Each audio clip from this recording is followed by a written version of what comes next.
روشنی کے سفر میں آپ اپنے میزبان آفتاب احمد خانزادہ کے ساتھ ہیں۔ سب سے پہلے آپ سے ریکویسٹ ہے کہ میرے اس چینل کو سبسکرائب کریں، ویڈیو پسند آئے تو ضرور دیکھیں۔ چند روز قبل میں اپنے شہر میں سے گزرتے ہوئے ایک چھوٹی سی دکان پہ لگے ہوئے بورڈ نے مجھے اپنی طرف متوجہ کر لیا۔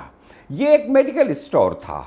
بورڈ پر دکان کے نام کے ساتھ ایک خوبصورت جملہ تحریر تھا۔ جملہ اگرچہ زبان کے لحاظ سے کمزور لگ رہا تھا، لیکن اپنے اندر ایک شاندار سوچ سمائے ہوئے تھا۔ اس کا مفہوم کچھ اس طرح سے تھا کہ ہم دوا دینے کے ساتھ ساتھ آپ کی رہنمائی بھی کریں گے۔ اس اسٹور کو ایک نوجوان چلا رہا تھا۔ جب میں نے اس سے پوچھا کہ یہ جملہ لکھنے کی سوچ اس میں کہاں سے آئی، تو وہ کہنے لگا کہ جب کوئی شخص دوا لینے آتا ہے تو اس کے پیچھے کوئی دکھ، تکلیف یا ضرورت ہوتی ہے۔ میں اس تکلیف کو محسوس کر سکتا ہوں۔ میں نے انتہائی غربت میں زندگی گزاری ہے۔ میرے والد اور والدہ دونوں گھر میں بیمار پڑے ہوتے تھے۔ جب غریب لوگ دوا لینے آتے ہیں تو وہ بڑی ہی مشکل سے پیسوں کا انتظام کر پاتے ہیں۔ اس لیے میں چاہتا ہوں کہ جو شخص میرے پاس آئے اسے میں محض گاہک نہ سمجھوں، بلکہ ایک ایسا ضرورت مند شخص سمجھوں کہ جس کے ساتھ کوئی بھی بھلائی کی جائے، اور اپنی بساط کے مطابق اگر مرض یا دوا کے بارے میں اس کی کوئی رہنمائی ہو سکتی ہے تو وہ ضرور کی جائے۔ جائز منافع کے ساتھ ساتھ خوش اخلاقی، بھلائی اور رہنمائی کی نیت کتنی زبردست سوچ ہے جسے یہ نوجوان اپنائے ہوئے ہے۔ یہ ایک ایسی سوچ ہے جس سے کئی بڑے بڑے پروفیشنلز، بزنس مین، ادارے اور سیاستدان محروم ہوتے ہیں اور اکثر محروم ہوتے ہیں۔ ہمارے پاس یہ انتخاب ہوتا ہے کہ ہم اپنی ملازمت، کام یا بزنس کو صرف ذریعہ معاش ہی سمجھیں یا ان کو کسی بڑے مقصد یا ویژن کو حاصل کرنے کا ذریعہ سمجھیں۔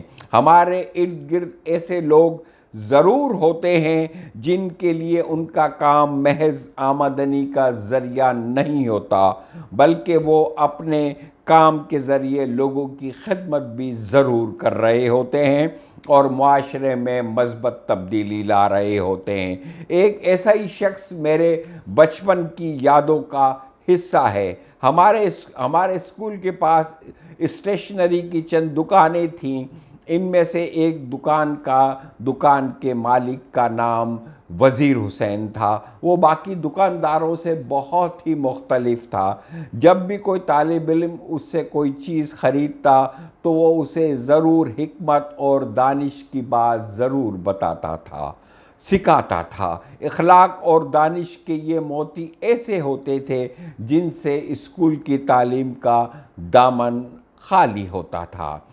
وزیر حسین گورنمنٹ اسکول کا ریٹائرڈ ٹیچر تھا جو بعد میں دکان کے ذریعے روزی کماتا تھا، لیکن وہ بچوں کی تعلیم اور تربیت میں کسی نہ کسی طرح اپنا حصہ ضرور ڈالتا رہتا تھا۔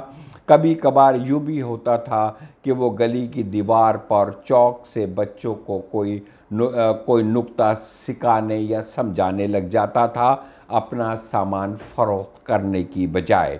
ہو سکتا ہے دو شخص ایک ہی جیسی ملازمت کر رہے ہوں، لیکن ایک شخص کے ذہن میں اپنے کام کا اعلیٰ تصور ہو اور دوسرے کے ذہن میں اپنے کام کا ادنا تصور ہو۔